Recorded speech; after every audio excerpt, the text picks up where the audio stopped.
Welcome back to Titleholder Talks with Emily. I'm so thrilled to have you all with me on this episode today. We have a very exciting guest joining us on the podcast today, and I'm so excited for you all to hear her stories and experiences throughout not only the Miss America opportunity, but her entire pageant journey through all of the pageant systems that she's been in. Titleholder Talks with Emily is a podcast featuring the stories and experiences of title holders throughout all pageant systems across the country. I hope you're excited to meet our guest. See you when she joins. So we have a very special guest on the podcast today. Melissa, if you want to introduce yourself, go for it. Hi, everyone. My name is Melissa Lee. I'm Miss Louisiana's Teen 2024. I'm 16 years old and an incoming junior in high school. I'm involved in a lot of activities in my high school and in my community, and this was my second year being involved in the Miss Louisiana organization. My community service initiative is STEM to Bloom, investing in STEM education for all, and my chosen talent for the Miss America opportunity is classical piano. That was a wonderful introduction. We got to know you for a little bit. So to jump right into things, I'm going to start with a very easy question. How did you get your start in pageantry? Because I know you didn't start out originally in the Miss America opportunity. So how did you get your start in pageantry, and then how did you transition over into the Miss America opportunity? Yes, so I've been taking classical piano lessons since the age of 5, and my piano teacher was involved in the Miss Louisiana organization as a Miss Local title holder, and her daughter was actually Miss Louisiana's Outstanding Teen 2019 and 2020. So I have been involved in the pageant realm for a long time, being in their lives because they're a really integral part of my pageant journey. However, when I was 13 years old, we tag teamed my parents and like begged them to let me do pageants. They weren't very keen at first, but they're the best pageant parents now. And I started out in the Miss Louisiana Volunteer Organization, being crowned the first ever Miss Louisiana Teen Volunteer. And then I went on to compete at the national competition and placed 4th runner up there. And so I was it's a very special part of my life. I'm very thankful for the Volunteer America organization, but it was really one of my dreams to fulfill what Chanley, my piano teacher's daughter, had previously held. So this was my dream title, really. That is so wonderful. I know Miss Volunteer America is a newer-ish organization, and to see that you were their inaugural and first Louisiana Teen Volunteer title holder is so awesome to see. And then obviously they have very similar phases of competition, and just their organization is very similar to the Miss America opportunities. So for you to make that transition, and I believe you won Miss Louisiana's Teen, you said this was your second year in the organization? Yes, so to make them transition and just kind of hop right into it and win Miss Louisiana's Teen is so awesome. Thank you. Of course. So I know you mentioned your CSI a little bit at the beginning during your introduction. So talk to us a little bit about your community service initiative. How did you start it? What have you done with it so far as Miss Louisiana's Teen? What made you want to get involved in your community service initiative? Yes, so my community service initiative, as I said before, is STEM to Bloom, investing in STEM education for all. And so in the 5th grade, Louisiana has this competition for 5th graders, 8th graders, and 12th graders called Louisiana Student of the Year. And so in the 5th grade, I was selected as my school Student of the Year, and they were asking me to create a platform that I could write an interview about. And so at the time, it was STEM programs for girls, because I was really passionate about girl power, really passionate in STEM. And I went on to advance to the parish level or county, and I won that and didn't advance after that. But in the 8th grade, I was again selected, and I went on to win Louisiana Middle School Student of the Year. But through that opportunity and that title, I realized that not just girls needed more light in STEM opportunities, but we needed to bring it to all children because it's so important to the future. And so that's something I advocate for as my previous state title and as Miss Louisiana's Teen.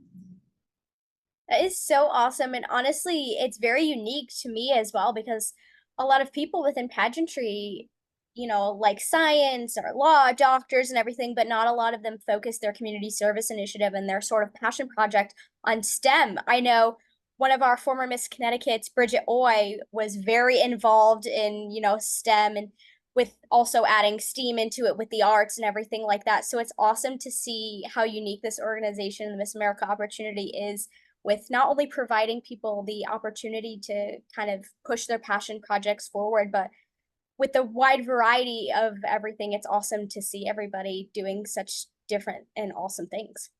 It's so funny that you mentioned Bridget because I actually watched her at Miss America like on TV with my mom, and I remember loving seeing her. I mean, she was amazing. She was amazing indeed. You know, for our very own first runner up, she was awesome, and she definitely throughout her year was able to get more girls and more young children in general involved in the STEM community. So again, it's awesome to see somebody else kind of bring that forward and bring that to the Miss America's teen stage soon. Yes, I'm very excited to do that. So jumping into the more fun and exciting questions, what was your favorite memory that you made at your state competition? Okay, so during rehearsal, we had a sort of break when the production team was trying to figure out what to do, and the girls were just sitting there. And I remember there was background music. I can't remember exactly the song, but everyone just started dancing, and it was so funny. After they figured it out, they realized that we were having like a little dance party, and I'm personally not the best dancer. So me and I know you're a dancer, so you're probably like, but I'm not the best dancer. I mean, I vibe off of it. And so me and some other girls were watching as a lot of our friends were dancing, and it was just a really fun time. That is so great to hear, especially because during state week, and I'm sure you're going to experience during nationals, it can be very stressful at times. And to be able to go and to have fun like that is so important in just keeping yourself relaxed and confident and just overall joyful during the stressful week that it can be. So I'm glad that you guys were able to, indulge in the sisterhood, but also have fun during the rehearsals. Yes. So to keep on with the fun questions, what is your favorite phase of competition and why? So I know I started pageantry because of piano, so that will always have a special place in my heart, the talent portion. But my favorite portion of competition would be interview because I love talking to people. I've always been really social. My parents were actually concerned when I was younger because I would talk to anyone and everyone. But interview is my favorite part. I love talking to judges, sharing my story, and sharing my passions.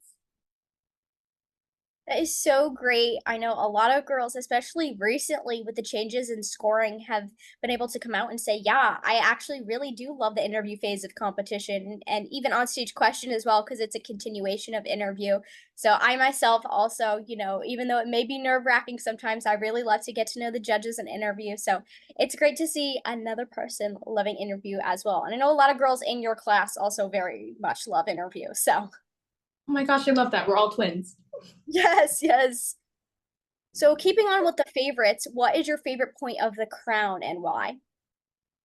Oh, I love all the points of the crown, but I think my favorite one would have to be success. I know that sounds a little strange, but success to me, I mean, as Miss Louisiana's teen, I have already achieved success in my book. I think success is very subjective to everyone and, what your ideals are and what your goals are. And so through my success, I really want to encourage other people to succeed, to follow their passions, especially in STEM fields. A lot of children don't realize that they can be involved in STEM too. And so, as Miss Louisiana's teen, I really want to promote the success point of the crown.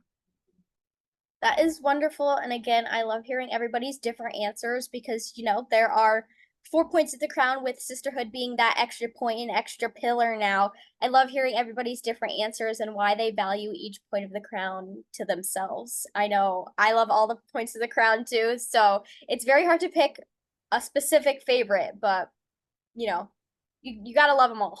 Yes. So I know that you actually were one of the first in your Miss America's teen class to be crowned, which was a few months ago now. So what have you been able to accomplish so far with your title, Miss Louisiana's Teen 2024 so far?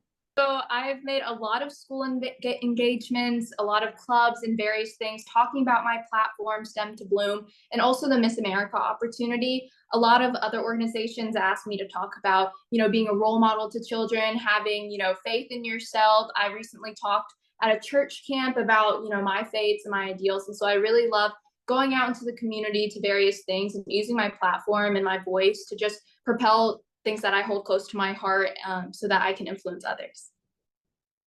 I love that you not only are just promoting, your title, the Miss America opportunity and your community service initiative, But I really, really love that you talked about your faith because, especially for me and for almost every other girl that was in my Miss America's Teen class last year, we really valued our faith, especially during Miss America's Teen Week. And we were able to pray on stage and, really connect over that. So keep that in mind. That's something that you could really make connections with during Miss America's Teen Week with your sisters for sure. I look forward to that. That's going to be great. Absolutely. So you talked a little bit about your schooling again in your introduction. So what are you planning to do with your scholarship dollars that you have earned and may continue to earn at Miss America's Teen? So I want to major in biology or go the pre-medicine track and go to medical school to become a dermatologist. And I'm already doing that in my high school. I'm finished with my math credits. I'm about to be finished with all of my science credits as an incoming junior. And then I'm also a research lab assistant at the local college in my community. And so I'm really looking forward to using those scholarship dollars towards furthering my education. That is one of the best things about the Miss America opportunity is, giving young women the opportunity to further the education post high school. And it's so great to see that you not only really love your community service initiative and you also really love what you want to do with the pre-med track and biology, but you're able to put those two together within the STEM community and push your passion forward more because that's what you want to do in the future someday. Yes, and I know we messaged earlier and you said you want to go into journalism. So I love that you're also doing that with your podcast. Oh my gosh, it's so inspiring. I love seeing people follow their passions, especially like connecting it with all of the Miss America opportunity stuff. Yes, for sure. And yes, we did chat a little bit earlier, but yeah, I'm actually going to be going to my sophomore year of college and majoring in communications, sports journalism with a hope to, one day maybe become a sports broadcaster on ESPN or NESN, or maybe, go the communications or sports journalism track. But having a podcast and being a part of the Miss America opportunity, which helps to build your public speaking skills, has I know not only helped myself, but a lot of formers, not only in Connecticut, but across the country, have been able to get into broadcasting because of all the interview skills that they learn and public speaking skills that they learn. So hopefully you'll be able to use some of those in your future career someday as well. Yes, that's the plan. So the big exciting question, you're getting ready, you're preparing for the Miss America's Teen competition, which after this weekend, you'll know when it is, where it is, after Miss Puerto Rico, which is so exciting. So what are you most looking forward to going into the Miss America's Teen competition and Miss America's Teen Week? So I'm so excited to meet all of my sister queens. It's exciting that we have Puerto Rico too. So that's one extra, another soul to meet and connect with. I'm excited to meet the judges, but also to embrace the experience. I know a lot of people don't realize, but it's a very like elite experience to have being with 51 other girls at a national competition. You get to bond, you get to have all these experiences. So I'm really looking forward to just that once in a lifetime opportunity. Once in a lifetime indeed. I mean, I still can't believe that I was one of, part of that elite group and that legacy to be able to experience Miss America's Teen Week. And hopefully in the future, not just for me, for you and all of your sisters, be able to be a part of that Miss America class and legacy as well. But it's just so awesome to, I was in the class last year and you're in the class this year, be able to connect with girls that are in the future after me and way before me competing. It's just so awesome. And definitely, like you mentioned earlier, kind of sit in the moment, take everything in. That's what Robin Fleming, our new CEO, told my class last year was just kind of take everything in because it goes by so quick and you want to make sure that you live in every single moment. So I'm so excited for you. And hopefully I'll be able to come this year to cheer you guys on. Yes, I really hope you do. Oh my gosh, that'd be so exciting. Yes, and then I get to meet all of you. It'd just be so, so much fun. Yes. So, moving into the final question of this chat that we're having, what advice would you give to any girls that are preparing to compete in their state and especially now their local competitions that are coming up soon? Definitely to trust your timing and have confidence in yourself. Especially when I was starting out, I had the problem of, looking at everyone around, especially those who are more experienced. It goes, oh, like that, I can't do what they're doing. And so I think it's really important to trust that your timing is right, especially with the title that you have, everything is for a reason. And then to have confidence in yourself, because I'm a huge believer that having confidence in yourself that reflects to others, and they'll have confidence in your abilities. And so I would really encourage that to all of the local title holders and state title holders going into their various competitions. That is such great advice. And, I totally 100% agree with you. Being confident is such a game changer when going into your local, state, or national competition. Because if you are confident in yourself and confident in your abilities, you're going to go into the competition, not care about the outcome, and be on top of the world. I know at Miss America's Teen last year, all of us were so confident in not only ourselves but each other. And obviously, Hanley went on to win. We were so confident in her abilities and what she'd be able to do as the national title holder. But it really helps you to just relax more and have a better week. And I am sure that you can attest to that. Being confident is just kind of like a breather. And it's so awesome to just not be super stressed when you're having the time of your life at competition. Yes, I'm so glad that you agree, and you've experienced that, and you've met other girls, because it's truly more fun when everyone else is having fun and they're not treating it as like a cutthroat competition. Because of course, I mean, we're all there to compete to the best of our abilities, and then one of us will walk away with the crown. But it's really exciting to just see people have fun. Absolutely. And I know this year will probably be even more special, excuse me, for you teens as well, because it is the 20th anniversary of Miss America's Teen.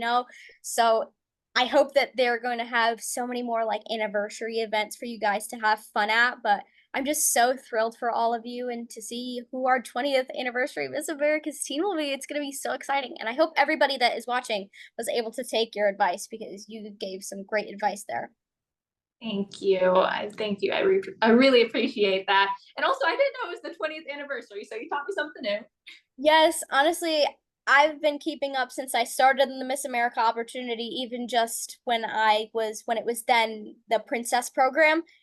I was able to like keep up with my title holders and everything like that. Like, oh, this person was this year, this person was this year. And even like going to state competitions this past year and getting to meet like some of the judges who were in previous Miss America or Miss America's Teen classes. And like, oh my gosh, I know them. They competed with my friend that was like 2018 or something like that.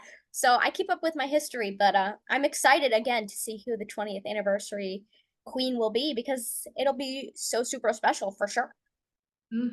For sure. Well, that concludes our little interview, our little chat. Thank you so much for joining me. I had the best time talking to you today. I did too. Thank you so much for having me, and for inviting me to be on your podcast. This was so much fun. Of course. And I know you've only done, a couple of podcasts, couple of interviews before, so it was great that I got to talk to you, especially before you're in the craziness of preparing for Miss America's Teen. So take everything in and enjoy it. And I hope that I get to come and cheer you on and meet you at Miss America's Teen this upcoming year. I hope you do too. Thank you so much. Well, friends, that was Titleholder Talks with Emily, all complete. I hope you really enjoyed getting to hear all of Melissa's stories and experiences throughout her entire pageant journey so far, because I know I definitely did. This podcast will be going live on Spotify and YouTube at Titleholder Talks with Emily, and I will be posting clips on my Instagram, Titleholder Talks with Emily, of this episode, previous episodes, and future episodes, so I hope you check them out. See you in the next one!